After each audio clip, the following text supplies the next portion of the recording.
Hello, friends. Today, we have something special for you. If you, like us, adore the world of Harry Potter, get ready for an exciting journey through the most terrifying and shocking fan theories. Today, we will explore 5 of the most incredible theories that will make you look at the magical world created by J.K. Rowling in a whole new way. So sit back, grab your wands, and let's dive into this mystical world. Theory number 1. The true purpose of the Avada Kedavra spell. This unforgivable curse is one of the most powerful in the Harry Potter world. It is often used as a threat and a ruthless tool in the hands of dark wizards. However, the biological reasons and ways this spell works are completely unclear and unknown. Here, we can only speculate, but there are 2 quite logical explanations for how this curse works. The internal organs of the victim simply stop functioning after the hit. The wizard's soul is magically torn from the body by the spell. Now let's get closer to the matter. One fan theory suggests that the Avada Kedavra curse was initially created for completely opposite purposes. Just as the well-known abracadabra was originally intended to help fight illness and not be a jokey addition to various tricks, Avada Kedavra might have been a helper, not an enemy of wizards. It was supposed to heal people, not kill them. In Aramaic, abracadabra means "let it be destroyed," intended to destroy viruses and bacteria, not people.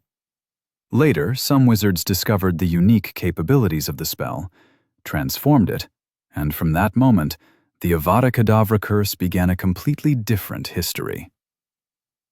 Theory number 2. The death of Hedwig. Harry's beautiful snowy owl is not just a pet.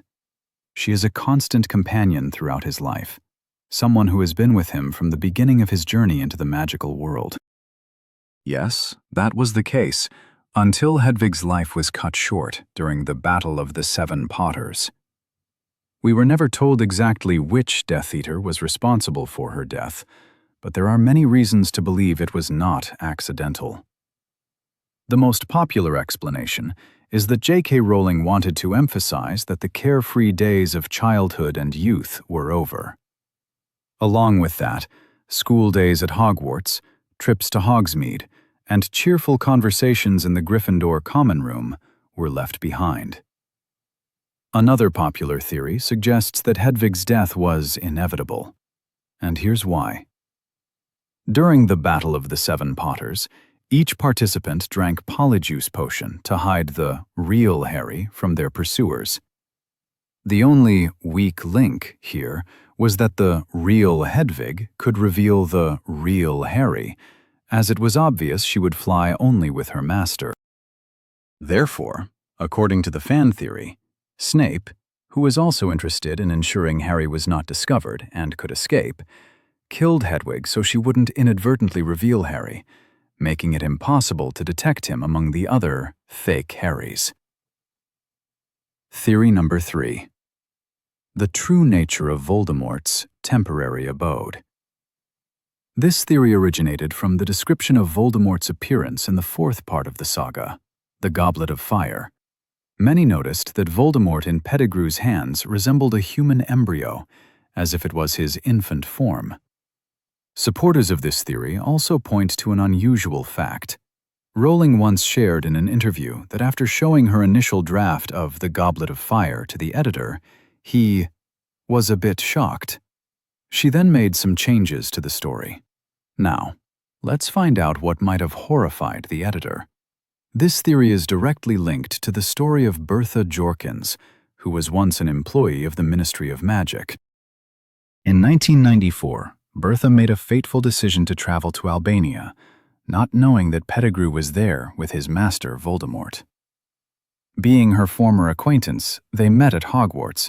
Pettigrew easily convinced Bertha to take a walk in the woods, where Voldemort killed her, making her his final Horcrux, Nagini. Here the theory comes into play. It suggests that Bertha was pregnant, and Voldemort used her unborn child's body as a temporary abode for a fragment of his soul. This is the body Pettigrew threw into the cauldron to complete Voldemort's resurrection.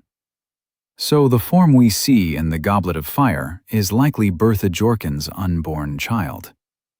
Another argument supporting this theory is that possessing another's mind and body is a very dark and dangerous kind of magic, which Voldemort mastered perfectly. Theory number 4. Harry's family. Many of us, and you probably have encountered this too, are quite surprised by the fact that neither Harry's grandparents are mentioned anywhere in the books or films. This is strange, considering that at the time of Harry's birth, his parents were relatively young. While we know something about James's parents, both died from dragonpox, we know nothing about Lily's parents. On Pottermore, Wizarding World, there's a small remark that they died normal Muggle deaths. But what exactly that means is a mystery. We know they died sometime between 1971 and 1981. In 1971, they were still seeing Lily off to Hogwarts at King's Cross, and by 1981, when Lily died, they were no longer alive. So why such an unusual description? Why did they live such short lives when they were still relatively young? A fan theory suggests they both died at the hands of Death Eaters. Let's think about it.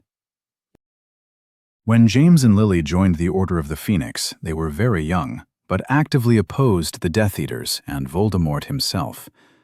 Moreover, in the films, we see Death Eaters attacking Muggles in central London, so it's not hard to imagine something similar happening to Lily's parents.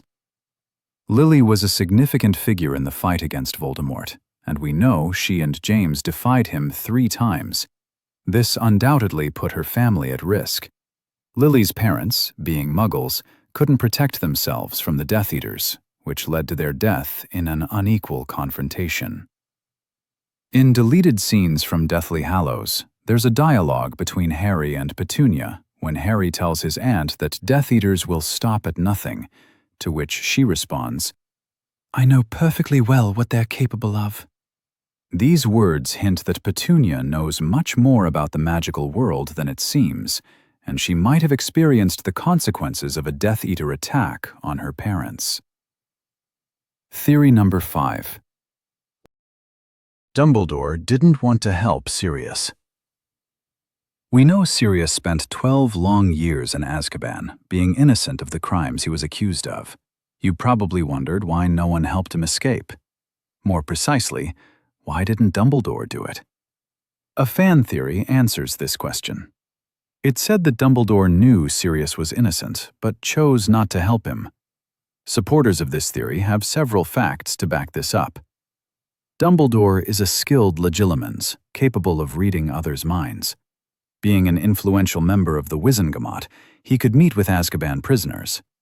Was it really that hard to visit Sirius in Azkaban and find out the truth? At that time, one word from Dumbledore would have been enough for Sirius to be believed and released.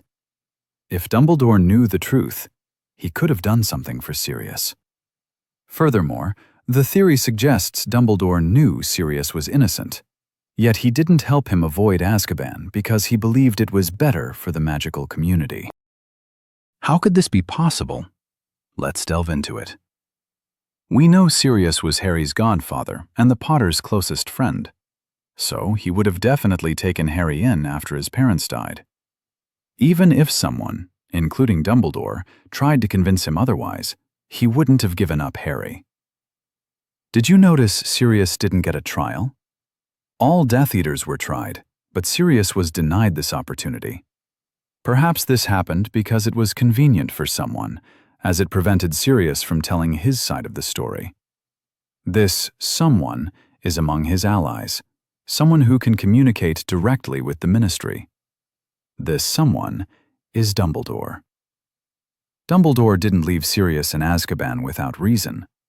The reason was Harry and what he had to face in the following years. If Sirius took Harry, he wouldn't have ended up with the Dursleys. Although they treated him poorly, living with them ensured his safety because Lily's sacrificial love continued to protect Harry through Petunia. Living with Sirius, Harry would have been happier, but not protected by this ancient magic.